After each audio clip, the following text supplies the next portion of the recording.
15 мая в спортивном арбитражном суде в швейцарской Лозанне состоялось рассмотрение дел временно отстраненных от соревнований российских лыжников.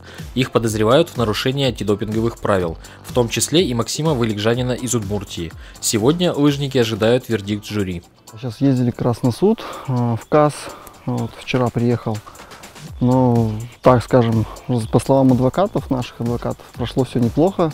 И надеемся, что к концу следующей недели получим результат положительный. Из-за обвинений спортсмен не может выступать на соревнованиях, что оказало на него свое влияние. Конечно же, строился, хотелось выступить на чемпионате мира. Разозлился немножко, все-таки не хочется заканчивать карьеру на такой ноте, грубо говоря. Хочется доказать, что ты хороший спортсмен, сильно быстро бегаешь. Поэтому, наверное, есть такая спортивная злость, чтобы доказать это и потом уже заканчивать. Сейчас спортсмен готовится к новому сезону. Сильнейшие лыжники страны проводят сбор в Ижевске под руководством Олега Перевозчикова. Планов хорошо выступить громадье. Конечно, в этом сезоне самый ответственный старт это будут Олимпийские игры. Готовлюсь к ним. Все планы только на олимпийские медали.